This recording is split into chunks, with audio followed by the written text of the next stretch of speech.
Today we're going to be giving you an overview and show you how to play the prototype for the board game Drum Major. We'll go over the setup for the game, how to play the round sequences, how the game plays out, and then go over how final scoring works to determine the winner. In Drum Major, you are a drum major of a local marching band, and your hometown is putting on a parade, and you're going to be competing with the other drum majors and the other marching bands to become the best in show, to have the best band in the parade. I'll be following up this video with another short video on some of the design decisions that went into getting to this point with the prototype. And then I'll also be doing a separate video that just covers a little bit about decisions that still would need to be made with this prototype in order to get it to a published state. You know, there are still some things that, just depending on the direction the publisher would want to go, that might change with the way it looks and feels. The main board in the game Drum Major we call the parade board. And in this game, there are 22 spaces on the board, and each of these spaces will contain a parade unit. Some of these will be walking groups like clowns and jugglers. Others will be parade floats, and others will be motorized units like cars carrying the mayor or maybe the grand marshal. And then you also have bands in there. The number of bands in the parade will be equal to the number of players plus one. And you'll shuffle those all up and put them out randomly. And there's more units than what goes out on the board. So there's some randomness and some uncertainty in the types of units and which units are going to be on the board. But during the setup phase, you will put those units out on the board, and they will all be hidden face down so that you don't know which units are where. Then, before you start the game, you will flip over the first unit and the last unit in the parade. In this case, we have clowns at the beginning and we have a giant balloon at the end, but those may change throughout the game. During the setup phase, you will also set up your judges stand. There will be two objectives that are the same every single game. The person that has the biggest band will get some points, and the band that has the best musical performance will also get some points. And then each game, there will also be a couple of random objectives, a couple of special judges, and that changes from game to game.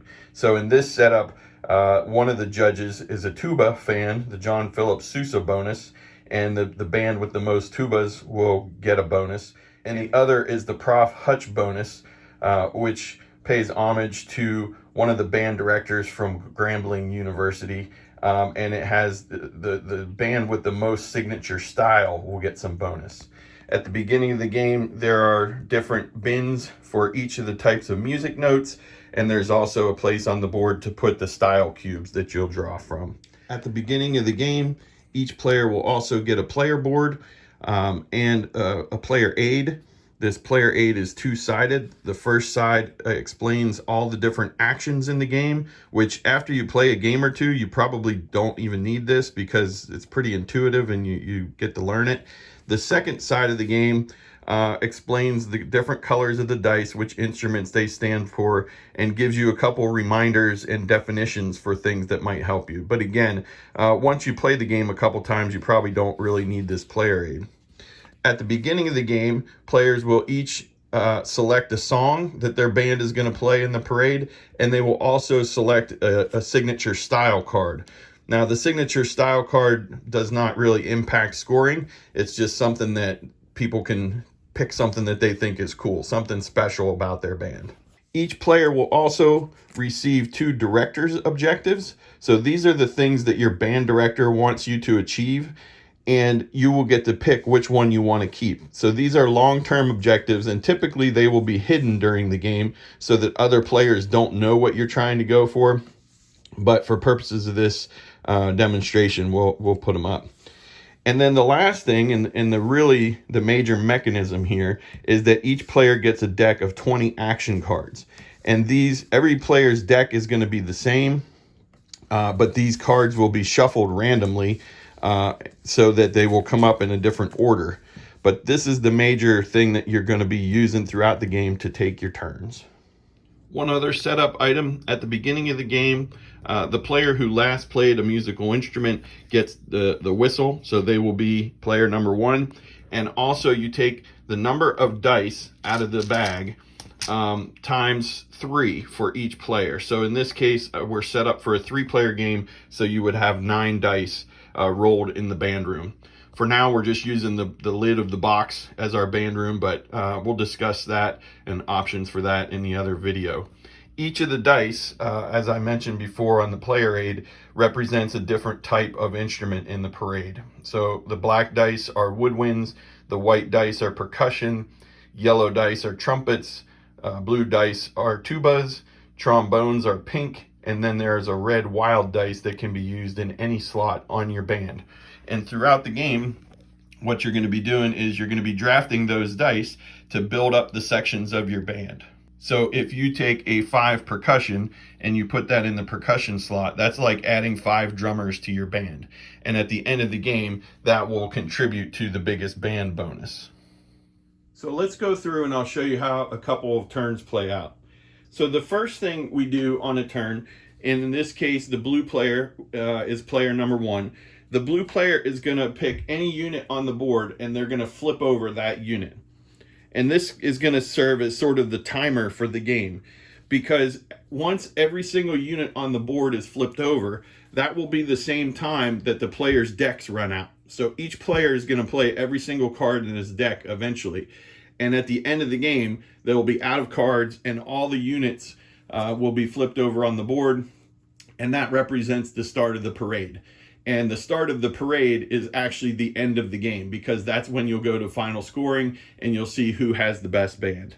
So once you flip over a unit, in this case it's a fire truck, and in this case you don't want your band to be in front of the fire truck or behind the fire truck. You would actually lose 2 points for that, because fire trucks are loud and it will drown out your band.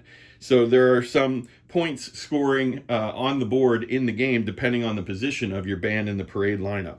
So then what each player will do is they'll take the top 2 cards from their deck and they'll take a look at them and decide which card they want to play right now. And so you essentially have 4 choices. In this case, we could recruit with style, which means we're going to be adding a die and band members to our band, and we'll get a style point.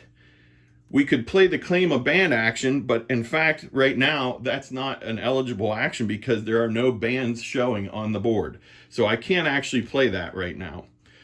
Tweak the balance means that you could adjust different things in your band, move dice around, but I can't really play that yet either because I don't have any dice in my band.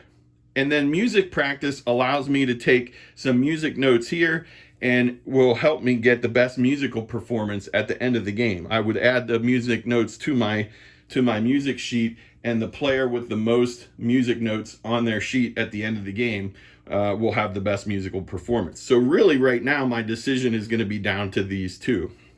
So let's say at the beginning the blue player wants to recruit with style.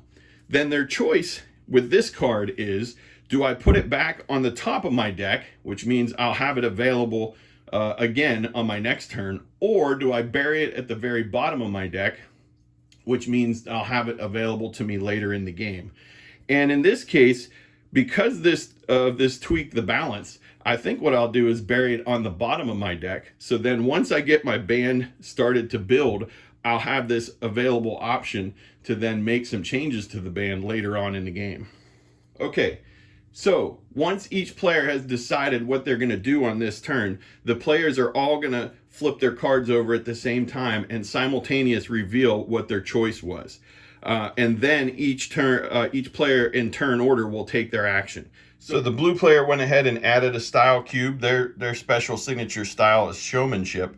And they're going to add the 5 percussion to their band. And one of the reasons they're going to do that is because their director's objective, their band director wants all the dice in their band to have odd numbers. So that gives them a big number to go for biggest band, but it's also an odd number, which could help them meet that director's objective. The red player picked this card, action card, so they could shake things up, which means to re-roll all the dice that are in the band room and then pick one. or they could do music practice. So in this case, the player is going to do music practice. They want to try to get the best musical performance. So they're going to add 2 music notes to their music sheet. And what they would do is they would look at their music sheet, see what the first 2 notes are, and then they would take those tokens and add them to the music sheet.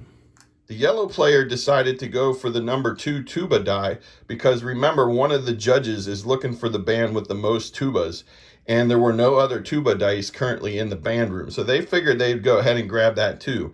Even though that's a low number, they may be able to manipulate that number and make it higher later. And then they also grabbed the 4 woodwind to start to build their band. So once each player has taken their action, we move the whistle to player number 2. That player is going to reveal a unit in the parade. So let's reveal this. And you see now there's a band in the parade. There will be, remember, with 3 players, there will be 4 bands in the parade. So now if somebody has that claim a band action, they could actually play it and they would put their drum major out on the board on that band. Now eventually they're going to want to figure out what other units are around them. Here in this case, there's another band. Now one of the rules in this game is you can't have 2 bands side by side in the parade. So this band, since it was already flipped over, this is the newest one revealed, would actually get bumped backward. Okay. So eventually they're going to want to figure out which of these units or what the units are that are around them so that they can see if they're going to get points or they need to manipulate, play some actions that are going to move units around. So in this case, there's a float that's going to give them 2 bonus points for being next to this cool float. And then there's a giant balloon, which gives them points. So this band is in pretty good shape right now because they're going to be getting 3 extra bonus points for being near some really cool stuff.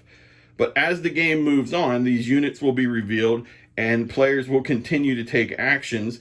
They'll be building up their bands. They'll be practicing their music to put on a good performance. They'll be getting signature style, and they're trying to score the most points to become the best band in the parade.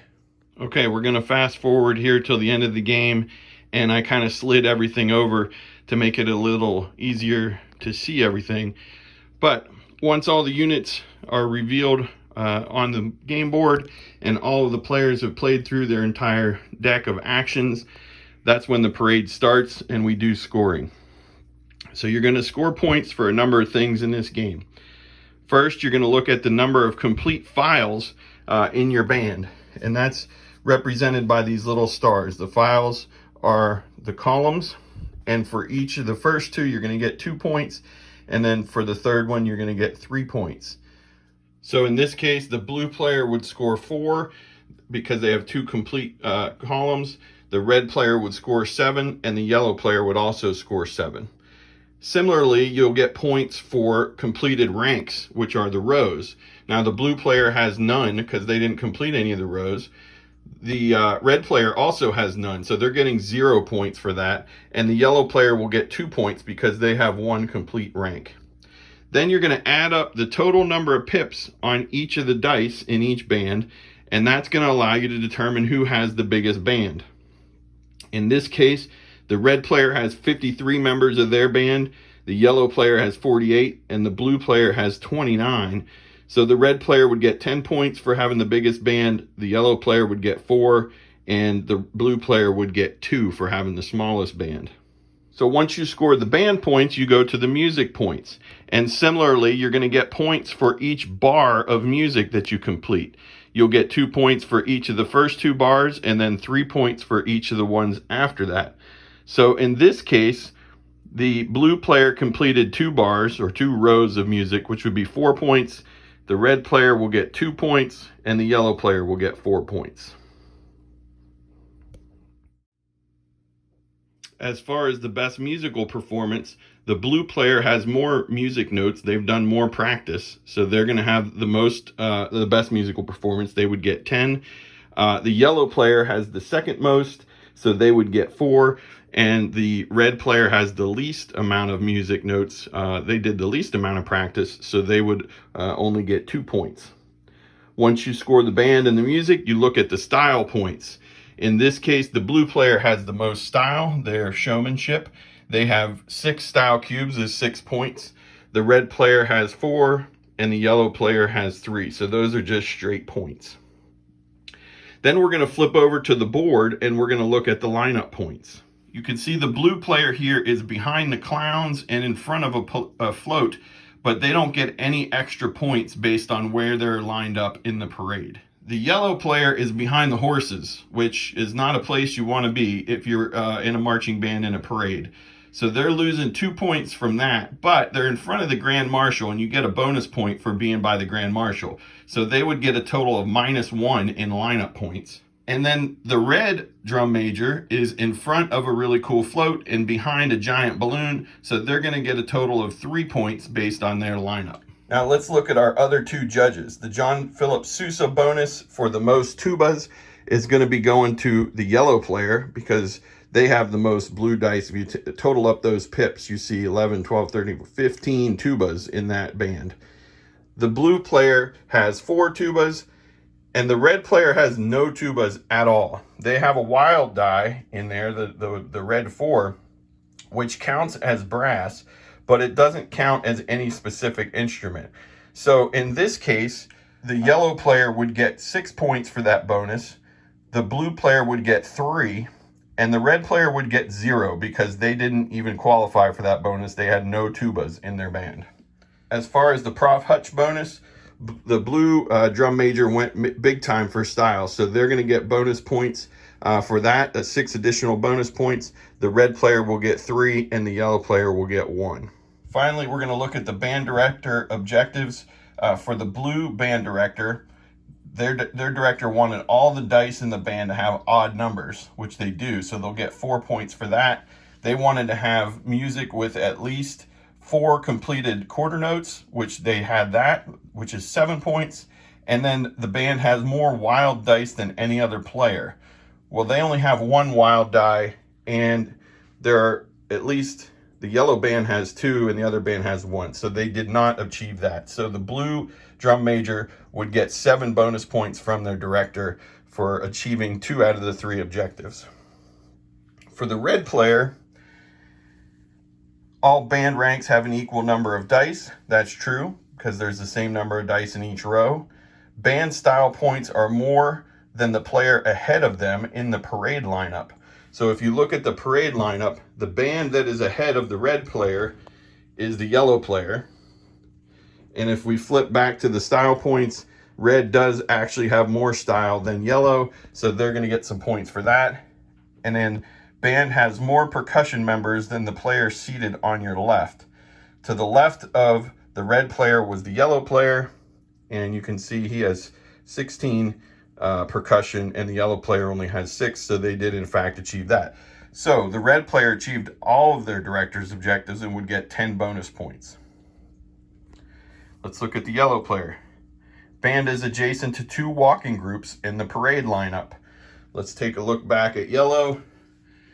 Yellow is behind the equestrians, which is a walking group. You can see by the little foot symbols, but ahead of the Grand Marshal, which is a vehicle. So they are not adjacent to 2 walking groups. They would not get that bonus. Percussion section has at least 3 dice and have the same number. Yes. Band has more woodwind members than the player seated on your right. So they have 14, and the red player was on their right. They only have 12, so they would get that. So the yellow player would get 6 points for their band director's objectives. So in this very tight game, we had blue with 42 points, red with 41 points, and yellow with 36 points.